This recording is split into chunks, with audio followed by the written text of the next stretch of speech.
நிலங்கள் மற்றும் வாழ்வாதார நிலங்களுக்கான ஆவணங்கள் இல்லை என்பதை காரணங்காட்டி அக்காணிகளை விடுவிக்க வனவள திணைக்களம் மறுப்பு தெரிவிப்பதை எவ்விதத்திலும் ஏற்றுக்கொள்ள முடியாது எனவும் மாவட்ட செயலகத்தால் பரிந்துரைக்கப்படும் காணிகளை வனவள திணைக்களம் முழுமையாக விடுவிக்க வேண்டும் எனவும் வடக்கு மாகாண கௌரவ ஆளுநர் என் வேதநாயகன் அவர்கள் திட்டவட்டமாக தெரிவித்தார்.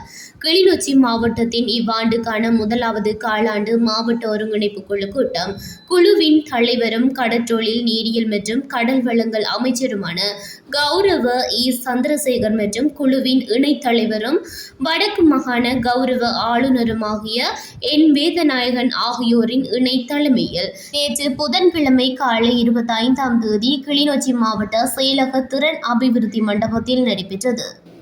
கூட்டத்தின் ஆரம்பத்தில் வரவேற்புரையாற்றிய கிளிநொச்சி மாவட்ட செயலாளர் எஸ் முரளிதரன் யாழ்ப்பாணம் மற்றும் கிளிநொச்சி மாவட்டங்களின் மணல் தேவையை பூர்த்தி செய்வதற்காக முன்னெடுக்கப்பட்டுள்ள துரித நடவடிக்கைகள் குறித்து விரிவாக விளக்கமளித்தார். கல்மடு குளத்திலிருந்து பெறப்பட்டு சுத்திகரிக்கப்பட்ட மணல் தற்போது கரைச்சி பிரதேச சபையினூடாக மக்களின் கோரிக்கைகளுக்கு அமைவாக விநியோகிக்கப்பட்டு வருகின்றது. மேலும் கடந்த தித்வா பேரிடரின் பின்னர் இரணைமடு குளத்தின் மேலதிக நீர் வெளியேறிய ஆற்றுப் பகுதிகள் அக்கராயன் மற்றும் கல்லாறு ஆகிய ஆற்றுப் பகுதிகளில் குவிந்துள்ள மணலை பிரதேச சபைகள் ஊடாக சேகரித்து மக்களுக்கு விநியோகிக்கவும் நடவடிக்கை எடுக்கப்பட்டுள்ளது.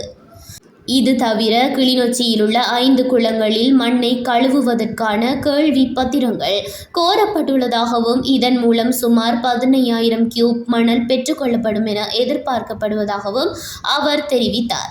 இதனூடாக இரு மாவட்டங்களினதும் எதிர்கால மணல் தேவையை ஓரளவு பூர்த்தி செய்ய முடியும் எனவும் அவர் சுட்டிக்காட்டினார்.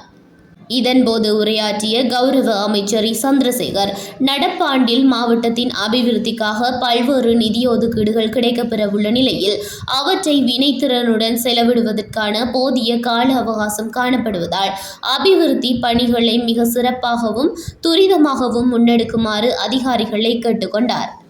இதனைத் தொடர்ந்து மாவட்ட ஒருங்கிணைப்பு குழுவின் அனுமதிக்கான பல்வேறு விடயங்கள் சபையில் சமர்ப்பிக்கப்பட்டன.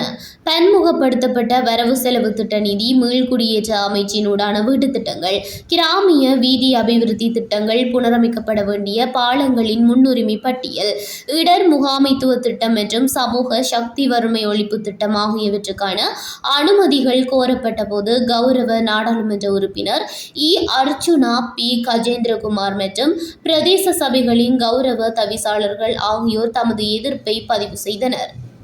அதேவேளை வன்னேரி குளம் சுற்றுலா அபிவிருத்தி, கௌதாரி முனையில் காணி வழங்கல் மற்றும் பொருளாதார மத்திய நிலைய கடைகள் வழங்கல் உள்ளிட்ட பல்வேறு முக்கிய விடயங்களுக்கு குழுவினரால் அனுமதி வழங்கி வைக்கப்பட்டது. வனவள திணைக்களத்திடமிருந்து 10,821 ஏக்கர் காணியை விடுவிக்குமாறு கோரிக்கை விடுக்கப்பட்டிருந்த போதிலும் வெறுமனே 1,088 ஏக்கர் காணியை மாத்திரமே விடுவிக்க வனவள திணைக்களம் பரிந்துரைத்துள்ளது. இது தொடர்பில் சுட்டிக்காட்டிய மாவட்ட செயலாளர் கோரப்பட்ட முழுமையான 10,821 ஏக்கர் காணியையும் விடுவிக்க வேண்டும் என வலியுறுத்திய நிலையில் அக்கோரிக்கைக்கு மாவட்ட ஒருங்கிணைப்பு குழு ஏகமனதாக அனுமதி வழங்கியது. வனவள திணைக்களத்தால் விடுவிக்கப்பட உள்ள காணிகள் தொடர்பான முழுமையான விவரங்களை எதிர்வரும் 28ஆம் தேதிக்கு முன்னர் ஒருங்கிணைப்பு குழுவின் அனுமதியை பெற்று சமர்ப்பிக்குமாறு அமைச்சரவை அறிவுறுத்தியுள்ளதாகவும் மாவட்ட செயலாளர் இதன்போது குறிப்பிட்டார். அதேபோன்று கிளிநொச்சி மாவட்டத்தின் எதிர்கால குடிநீர் தேவையை கருத்தில் கொண்டு இரணைமடு குளத்திலிருந்து குடிநீரை பெற்றுக்கொள்வதற்கான அனுமதியும் ஒருங்கிணைப்பு குழுவால் வழங்கப்பட்டது. அத்துடன் கிளிநொச்சி நகர்ப்புற குளங்களின் ஒதுக்கீட்டு காணிகளை ஆக்கிரமித்துள்ளவர்களை சட்டப்பூர்வமாக வெளியேற்றுவதற்கான நடவடிக்கைகளுக்கும் அனுமதி அளிக்கப்பட்டது. மேலும் கரைச்சி பிரதேச செயலர் பிரிவை 2ஆக பிரிப்பதற்கும் சில கிராம உத்தியோகத்தர் பிரிவுகளை பிரித்து மீளமைப்பதற்கும் ஒருங்கிணைப்பு குழு அனுமதி வழங்கியது. மேலும் கிளிநொச்சி மாவட்டத்தில் உள்ள சட்டவிரோத கடல் அட்டை பண்ணைகளை ஒழுங்குபடுத்துவதற்கான அனுமதியும் வழங்கப்பட்டது.